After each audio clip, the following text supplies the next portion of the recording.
नमस्कार दोस्तों, आप सभी का PS26 हिंदी चैनल पर स्वागत है। इस चैनल पर हमने हिंदी साहित्य से संबंधित कक्षा लेकर आते हैं। अब तक हमने आदिकाल से संबंधित कक्षाओं में अध्ययन किया। उसके बाद आदिकाल से संबंधित जो अब तक की विभिन्न प्रतियोगी परीक्षाओं में जो प्रश्न पूछे गए उनका अध्ययन किया। आज की कक्षा में हम भक्ति काल के बारे में पढ़ेंगे, समझेंगे कि भक्ति काल का उदय किन कारणों से हुआ था, उसका उदय किस क्षेत्र में हुआ था और उसके उदय के क्या क्या कारण माने गए, ये सब आज की कक्षा में हम अध्ययन करेंगे। दोस्तों, आज की कक्षा तक पहुंचने से पहले आपसे निवेदन है कि आप इस वीडियो को लाइक करें, अपने दोस्तों तक शेयर करें, साथ ही इस YouTube चैनल को सब्सक्राइब कर लें और बेल आइकन अवश्य दबा लें। दोस्तों, अब बढ़ते हैं हम आज की कक्षा पर। आज का टॉपिक है भक्ति काल। क्या है दोस्तों? भक्ति काल। भक्ति काल के बारे में हम जानेंगे कि इसका समय क्या रहा, भक्ति शब्द की व्युत्पत्ति कैसे हुई, इसका सर्वप्रथम उल्लेख कहाँ पर हुआ है और इसका अर्थ क्या है, भक्ति काल को किस विद्वान ने क्या नाम दिया, ये सब आज की कक्षा में हम जानने का प्रयास करेंगे। दोस्तों, भक्ति काल का समय है आचार्य रामचंद्र शुक्ल के अनुसार विक्रम संवत 1375 से 1750। कितना समय माना गया है आचार्य रामचंद्र शुक्ल ने? विक्रम संवत 1375 से 1750 माना गया है। अब बात करते हैं भक्ति शब्द की व्युत्पत्ति किस धातु से हुई, उसमें क्या जुड़ा जिससे भक्ति शब्द बना। मोनियर विलियम्स के अनुसार हम बात करते हैं भक्ति शब्द की व्युत्पत्ति भज धातु में कितने प्रत्यय जुड़ने से हुई। यानी जो भक्ति शब्द है इसकी व्युत्पत्ति कैसे हुई थी? भज धातु में क्या कौन सा प्रत्यय जुड़ा दोस्तों? कितने प्रत्यय जुड़ा तो किस शब्द की व्युत्पत्ति हुई? भक्ति शब्द की व्युत्पत्ति हुई थी। अगला बिंदु है भक्ति शब्द का सर्वप्रथम उल्लेख श्वेता श्वेतर उपनिषद में मिलता है। किसमें मिलता है दोस्तों? श्वेता श्वेतर उपनिषद में सर्वप्रथम उल्लेख किसका मिलता है? भक्ति शब्द का मिलता है। भक्ति शब्द का अर्थ है उपास्य के ऐश्वर्य में भाग लेना। क्या है दोस्तों? उपास्य के ऐश्वर्य में भाग लेना ही भक्ति शब्द का अर्थ है। हिंदी साहित्य का द्वितीय काल भक्ति काल के नाम से जाना जाता है। जो हिंदी साहित्य का प्रथम काल आदिकाल जो हम पिछली कक्षाओं में अध्ययन कर चुके हैं, आज हमने नई कक्षा की शुरुआत की भक्ति काल, तो यह हिंदी साहित्य का द्वितीय काल है जिसे हम भक्ति काल के नाम से जानते हैं। यह भक्ति काल आचार्य रामचंद्र शुक्ल ने इस हिंदी साहित्य के द्वितीय काल को भक्ति काल के नाम से जाना। इस भक्ति काल को कलात्मक उत्कर्ष काल कमल कुलश्रेष्ठ ने कहा। यानी कि जो भक्ति काल था द्वितीय काल, उसको कलात्मक उत्कर्ष काल किन्होंने कहा था? कमल कुलश्रेष्ठ ने। इसके बाद हम बात करते हैं जॉर्ज ग्रियर्सन ने भक्ति काल को हिंदी साहित्य का स्वर्ण काल कहा। किसने कहा दोस्तों? जॉर्ज ग्रियर्सन ने जो भक्ति काल था उसको हिंदी साहित्य का स्वर्ण काल कहा। अब बात करते हैं भक्तिकालीन साहित्य सर्वप्रथम तमिल भाषा में लिखा गया।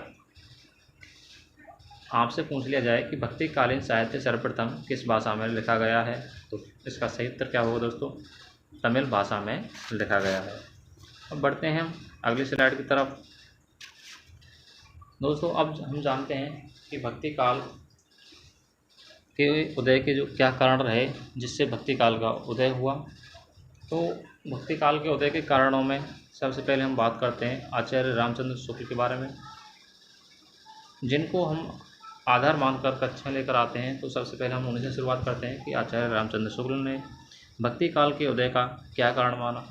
रामचंद्र शुक्ल ने कारण माना कि इस्लामी आक्रमणों से पराजित हिंदू जाति की निराशा।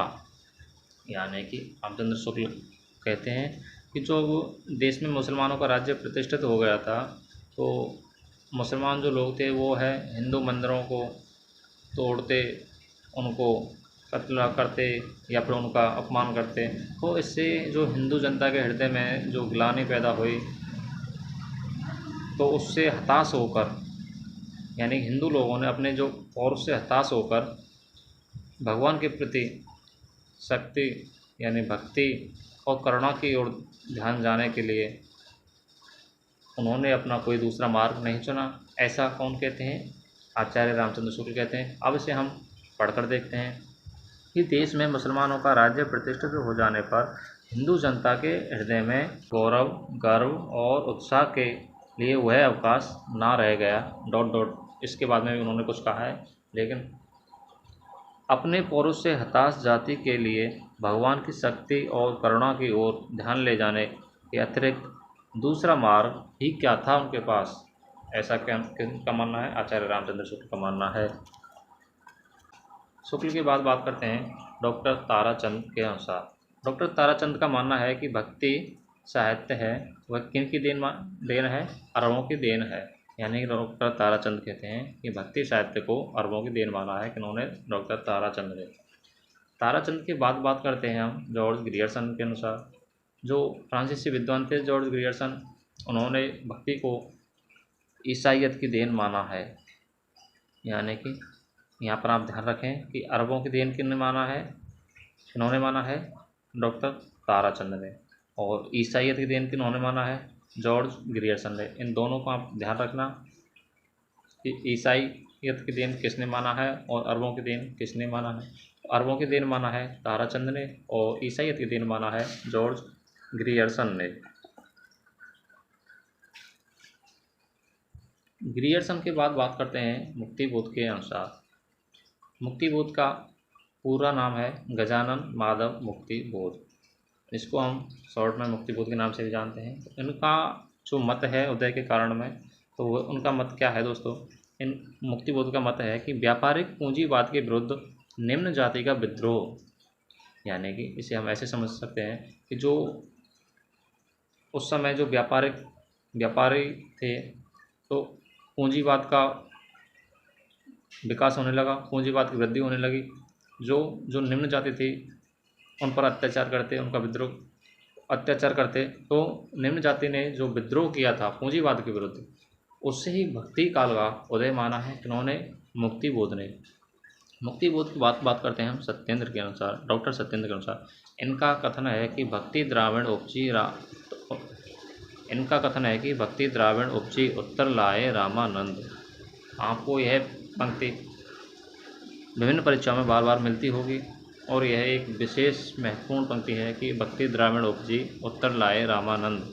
इससे आपको भक्ति काल के उदय के बारे में स्पष्ट पता चल जाता है दोस्तों।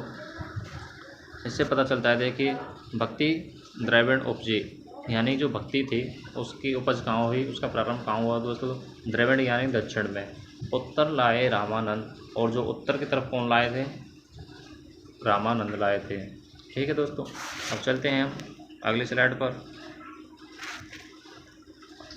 पिछली स्लाइड में हमने अध्ययन किया था कि भक्ति काल के उदय के क्या कारण रहे थे। अब बात करते हैं हम भक्ति काल का उदय किस क्षेत्र में हुआ इसके बारे में। तो आचार्य रामचंद्र शुक्ल ने जो भक्ति काल का उदय माना है वह किस में माना है? दक्षिण क्षेत्र में माना है।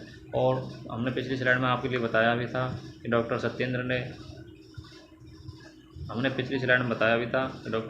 ने भक्ति द्राविड़ उपजी उत्तर लाए रामानंद पंक्ति से स्पष्ट कर दिया है कि भक्ति का जो उदय हुआ वह दक्षिण में हुआ था और उसको उत्तर में लाने वाले रामानंद हुए थे।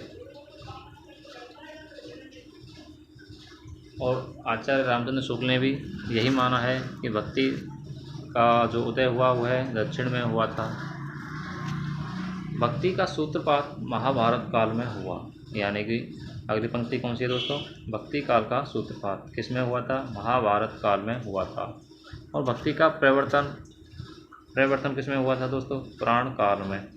आप इसको समझ रहे होंगे कि महाभारत और पुराण काल क्या है ये सब।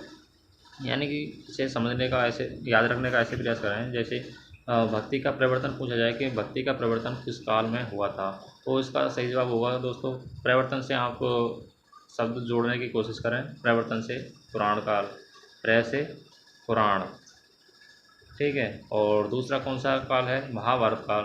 तो सूत्रपात किस में हुआ था? महाभारत काल में। और प्रवर्तन किस में हुआ था? पुराण काल में। आप शब्द से शब्द जोड़कर याद रखने का प्रयास करें, जिससे आपको लंबे समय तक याद रहे। ठीक है दोस्तों, यानी कि भक्ति का सूत्रपात पूछे कि किस काल में हुआ, तो उसका उत्तर होगा महाभारत काल में।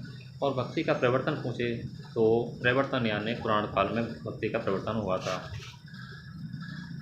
अगली पंक्ति है, भक्ति आंदोलन का प्रारंभ दक्षिण भारत में हुआ। देख ले, आपको मैंने पिछली बताया था कि जो भक्ति आंदोलन का प्रारंभ था वह कहाँ पर हुआ था? दक्षिण भारत में हुआ था, और फिर धीरे धीरे संपूर्ण भारत में फैल गया। भक्ति काल की सर्वाधिक वृद्धि कहाँ पर हुई थी दोस्तों? या इसका प्रारंभ कहाँ हुआ था? दक्षिण भारत में। तो इसकी सर्वाधिक वृद्धि भी कहाँ पर हुई थी? दक्षिण में हुई थी, कर्नाटक में। लेकिन इसकी कम वृद्धि कहाँ पर हुई थी दोस्तों?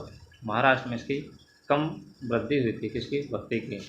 अब चलते हैं अगली स्लाइड की तरफ। इस स्लाइड पर हम जानेंगे कि भक्ति आंदोलन को किस विद्वान ने किस क्षेत्र में प्रचार प्रसार करने में महत्वपूर्ण भूमिका निभाई। तो आपको एक तरफ क्षेत्र दिए हुए हैं और दूसरी तरफ विद्वानों के नाम दिए गए हैं, यानी किस क्षेत्र में किस विद्वान ने भक्ति काल के आंदोलन को प्रचार प्रसार में महत्वपूर्ण भूमिका निभाई थी। तो दोस्तों, सबसे पहले हम बात करते हैं उत्तर भारत के बारे में। उत्तर भारत में भक्ति को लाने वाले कौन थे? रामानंद थे। ठीक है दोस्तों, उत्तर भारत में कौन थे? रामानंद। उसके बाद में कौन हुए? वल्लभाचार्य। ठीक है, उत्तर भारत में कौन लाए थे? रामानंद। और डॉक्टर सत्येंद्र की पंक्ति क्या थी? भक्ति द्रविड़ उपजी, उत्तर लाए रामानंद। ठीक है, तो उत्तर कौन लाए थे? रामानंद। इनके बाद में कौन हुए थे? वल्लभाचार्य। उत्तर भारत की बात करते हैं हम बंगाल के बारे में। बंगाल में भक्ति आंदोलन को फैलाने में किसने महत्वपूर्ण भूमिका निभाई? तो बंगाल में रहे थे चैतन्य महाप्रभु। ठीक है, असम में भक्ति आंदोलन को किसने प्रचार किया था? शंकर देव ने। असम के बाद बात करते हैं हम महाराष्ट्र में। महाराष्ट्र में एक संप्रदाय हुआ था जिसका नाम है, क्या है दोस्तों? वारकरी संप्रदाय है। वारकरी संप्रदाय ने महाराष्ट्र में भक्ति आंदोलन के प्रचार प्रसार में महत्वपूर्ण भूमिका निभाई। इस वारकरी जो संप्रदाय है इसके प्रवर्तक कौन है दोस्तों? संत ज्ञानेश्वर। पूछ लिया जाए कि वारकरी संप्रदाय के प्रवर्तक कौन हैं, तो दोस्तों वारकरी संप्रदाय के प्रवर्तक हैं संत ज्ञानेश्वर। महाराष्ट्र के बाद हम बात करते हैं उड़ीसा क्षेत्र में। कोई एक व्यक्ति विशेष नहीं था जिसने भक्ति आंदोलन को प्रचार प्रसार में योगदान किया। इसमें पंचसखा का नाम आता है, और ये जो पंचसखा है कोई एक व्यक्ति विशेष नहीं है। इसमें 5 संत हुए जिन्होंने अलग अलग क्षेत्र में अलग अलग जगहों पर उड़ीसा के जो क्षेत्र में भक्ति के प्रसार में महत्वपूर्ण भूमिका निभाई। जिनमें 5 कौन कौन थे ये मैंने नीचे लिखे हुए हैं। बलराम दास, अनंत दास, यशोवंत दास, जगन्नाथ दास और अच्युतानंद दास। अब आप सोच रहे होंगे कि इन पंचसखाओं को हम किस प्रकार याद रखने हैं। तो मैंने एक इन 5 पंचसखा को याद करने की एक छोटी सी ट्रिक बनाई है। उस ट्रिक पर पहुंचने से पहले आपसे पुनः निवेदन करता हूं कि आप इस वीडियो को लाइक करें, शेयर करें और इस चैनल को सब्सक्राइब करें और बेल आइकन दबा दें। दोस्तों, अब बढ़ते हैं अगले स्लाइड की तरफ और समझते हैं कि ये पंचसखाओं को हम किस प्रकार याद रख सकते हैं। ये रही दोस्तों आपके पंचसखा की ट्रिक। इसकी ट्रिक क्या है दोस्तों? जग में यश बल के अच्युत अनंत पंचसखा हैं, यानी कि जग में यानी संसार में यश बल के अच्युत अनंत पंचसखा हैं। कौन है दोस्तों? पंचसखा। किसकी ट्रिक है? पंचसखा की ट्रिक है। कौन कौन है वो पंचसखा? जग से जगन्नाथ दास, यश से यशोवंत दास, बल से बलराम दास, अच्युत से अच्युतानंद दास, अनंत से अनंत दास। कौन कौन से वो दोस्तों? जग में यश बल के अच्युत अनंत पंचसखा हैं। आप इसे 2-3 बार बोलने का प्रयास करें, आपको यह पंक्ति बिल्कुल ही सहज भाषा में याद हो जाएगी।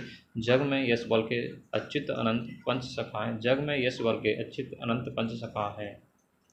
तो कौन कौन है दोस्तों पंचसखा? जगन्नाथ दास, यशोवंत दास, बलराम दास, अच्युतानंद दास और अनंत दास। दोस्तों, इससे आप विभिन्न प्रतियोगी परीक्षा में पूछ लिया जाता है कि निम्न में से पंचसखा में सम्मिलित नहीं है। तो इस प्रश्न में कोई 3 नाम इनमें से दे दिया जाता है और एक चौथा अन्य नाम कोई अलग दे दिया जाता है और उसका वही उत्तर माना जाता है। और अगर जैसे पूछ लिया जाए कि निम्न में से पंचसखा है, 4 ऑप्शन दिए गए हैं और उसमें से 4 में से कोई एक इनमें से नाम दिया हुआ होगा और 3 इनसे भिन्न होंगे, तो उसका जो इनमें से नाम होगा वही उसका सही जवाब होगा। दोस्तों, ये आज की छोटी सी ट्रिक रही। आज की कक्षा में हमने जाना कि भक्ति काल का समय क्या रहा, उसके उदय के क्या कारण रहे, उसका उदय किस क्षेत्र में हुआ था और भक्ति के काल के और भक्ति काल को प्रचार प्रसार में किस विद्वान ने किस क्षेत्र में महत्वपूर्ण भूमिका निभाई। ये आज की इस छोटी सी कक्षा में हमने जाना। दोस्तों, इसके बाद हम भक्ति काल से ही संबंधित एक नई वीडियो लेकर आ रहे हैं। तब तक के लिए धन्यवाद।